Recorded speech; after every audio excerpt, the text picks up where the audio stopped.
China ने कल अपनी सारी हदें पार कर ली। जिस प्रकार का बिहेवियर चाइना ने कल किया है वो उससे अपेक्षित नहीं था। 5 किलोमीटर आप जब डीएस्केलेट हो रहे थे, आप जब अपने इलाके में जा रहे थे, अपने पोस्ट में जा रहे थे, तब आपके कुछ सैनिक ये वापस आए रॉड लेकर जिसमें कील लगे हुए थे और आपने हमारे सैनिकों पर हमला किया।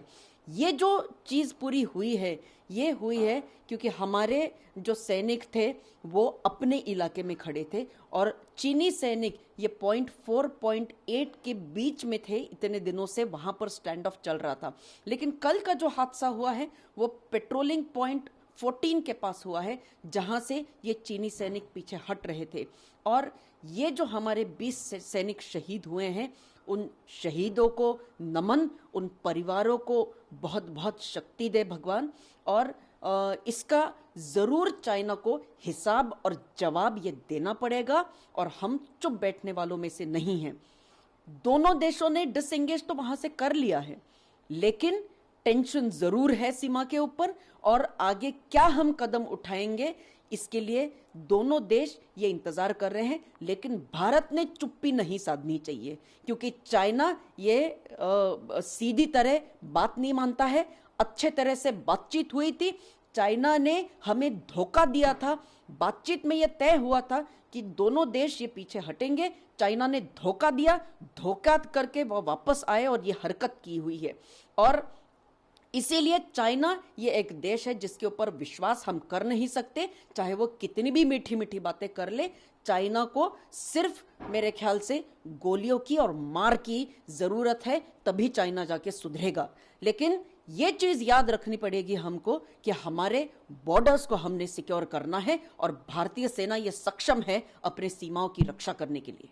हमने अपने 20 जवान खोए हैं, लेकिन चाइना ने भी अपने 43 जवान खोए हैं। लेकिन हमारे भारतीय सेना के मॉरल्स देखिए कितने स्ट्रांग हैं। हम एक डिसिप्लिन्ड आर्मी है और हमारा देश देखिए किस प्रकार संयम रखता है।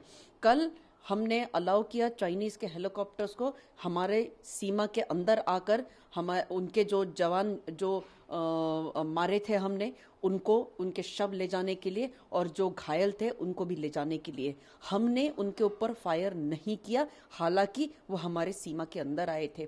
इसीलिए मैं कहती हूँ कि भारतीय सेना जैसी सेना इस विश्व में दूसरी कोई नहीं है, क्योंकि हमारी सेना ये अत्यंत डिसिप्लिन्ड सेना है, बहुत ज़्यादा हाई मॉरल्स है हमारी सेना के।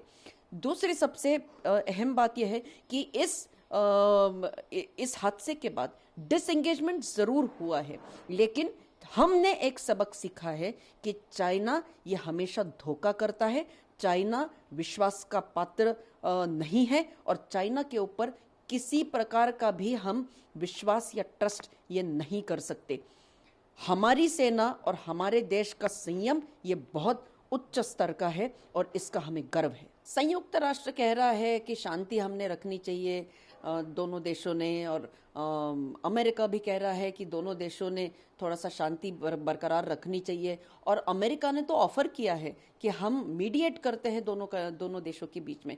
तो देखिए, विश्व से हमें कोई सरमन्स लेने की ज़रूरत नहीं है, हमें कोई सलाह लेने की ज़रूरत नहीं है, क्योंकि भारत ये राष्ट्र सक्षम है, भारत ये राष्ट्र हर तरह से परिपूर्ण है अपनी सीमा की रक्षा करने के लिए। ये सबसे पहली और अहम बात है।